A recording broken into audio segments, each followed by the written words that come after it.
we're starting our list off strong with Fisher Towers. This is a really awesome hike just outside of Moab. What made this extra special for us is there was a blanket of snow that came down the morning just before we drove from Grand Junction. All those towers just standing up, towering around us was really cool. Towers towering around us. Yeah. It was, yeah. Yeah, I like it.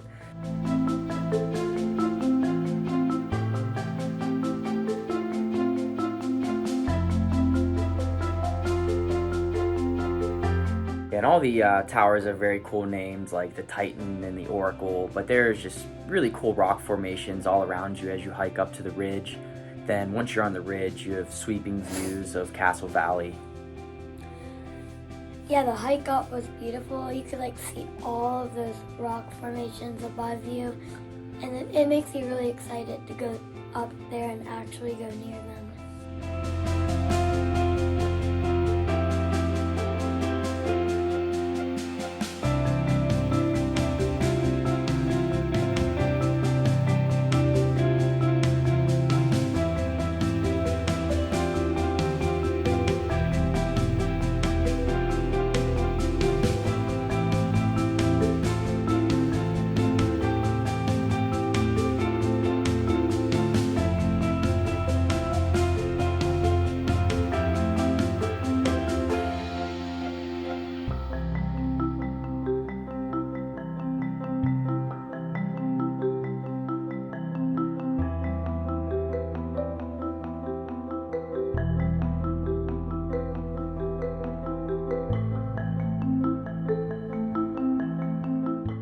Next up, we have Delicate Arch.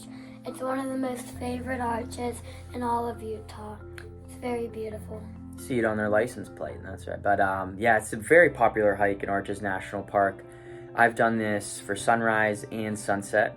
Both were pretty spectacular, give you different vantage points, but definitely pick one or the other for this because the colors really pop, and having that setting with the LaSalle Mountains behind it as the sun's either rising or setting is just stunning. There's no other words for it. The glow that comes onto the arch at sunset, or you have the sun rising just behind the mountains if you go for sunrise. So either way, can't make a wrong decision there. So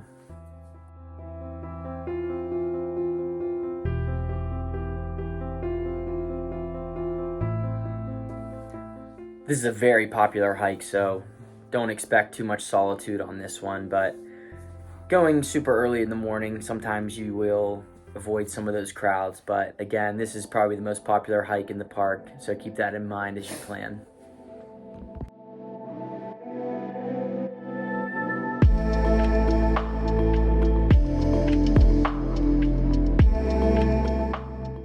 Now we have Fiery Furnace.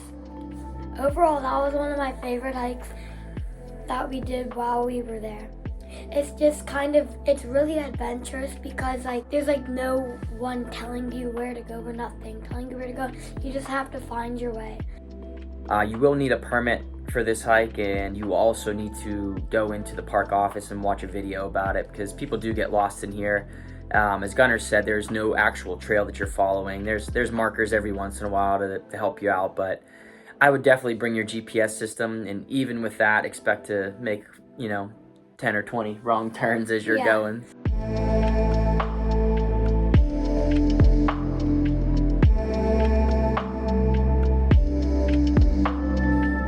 Next up is, I would say, my overall favorite hike in Arches National Park. It's the Devil's Garden Loop.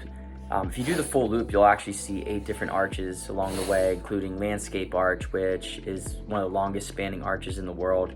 Kids really like Double O Arch, but there's 5 or 6 more that you can see, and they're all different and unique. So that makes the hike much easier because you have a lot of different points that you're getting to. Makes it seem shorter than it actually is because you have all those payoffs along the way as you're going.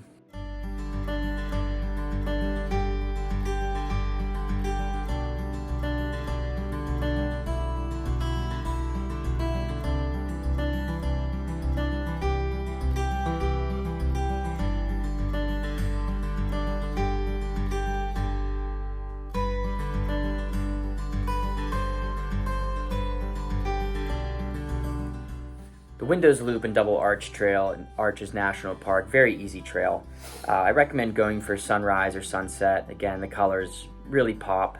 A lot of these pictures are from a sunset hike that we did, and the other ones are from a previous year where we went during the day. So you can see the difference in pictures. The sunset hike pictures are obviously much more dramatic.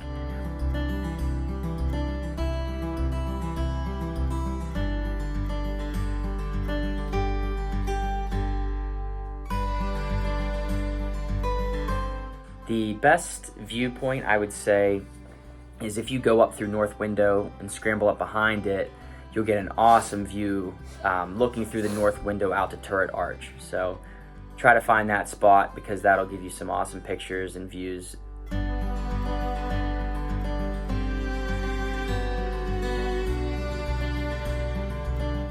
Corona Arch, once considered a hidden gem, is definitely getting more popular, but it is popular for a good reason because it's amazing. The ladders were really fun, especially like walking under the arch. Just a big thing over you. Yeah, it's massive, so very cool to be up close to something like that.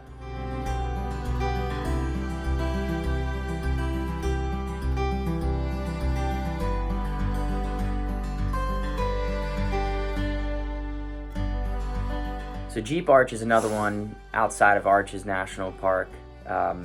More of a hidden gem. Not a lot of people do this one compared to many of the other ones on this list. So we did this for sunrise, which was super cool. Looking back through the arch, as you can see just the sun coming up behind it. Again, moderate trail overall, wasn't too bad. Just a little bit of scrambling up at the end to get to the arch itself.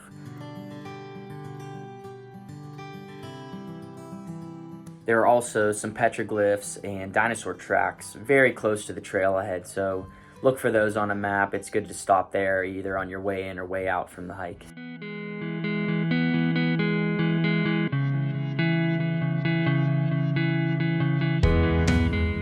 All right, now we're into Canyonlands National Park, and the first one on my list actually really isn't on the park map anymore. It's called False Kiva.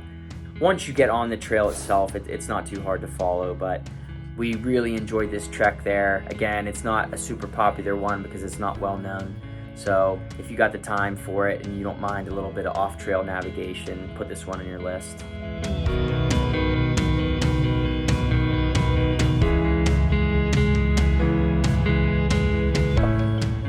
Up in the Island in the Sky district of Canyonlands, there are a ton of great viewpoints and short little trails that take you out to beautiful views.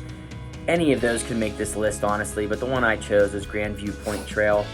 Most of the crowds are going to stop at what's called Grand View Point, that's right off the parking lot. But if you continue on the trail, you come to even better views and more solitude. We did this one at sunset. It has some pretty cool shots.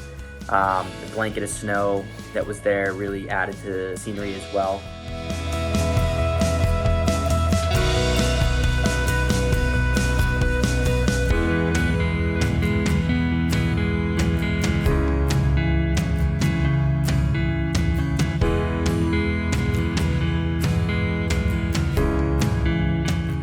And I didn't make this list necessarily in order from 10 down to 1, but Druid Arch and Chesler Park would make a very good case for being number 1 on this list. This is the farthest drive from Moab. Some back roads. I think it's probably just a little over 70 miles from Moab, but well worth the trek down to this part of the park. In Canyonlands, it's lesser traveled, but getting to Druid Arch, the pictures don't do this justice of how massive that thing is. I scrambled up right below it, and they took a picture of me, and you couldn't even tell I was in the picture. So it was very cool to get to that. And the scenery along the way with all the colors in the rock formations, this is a really special hike.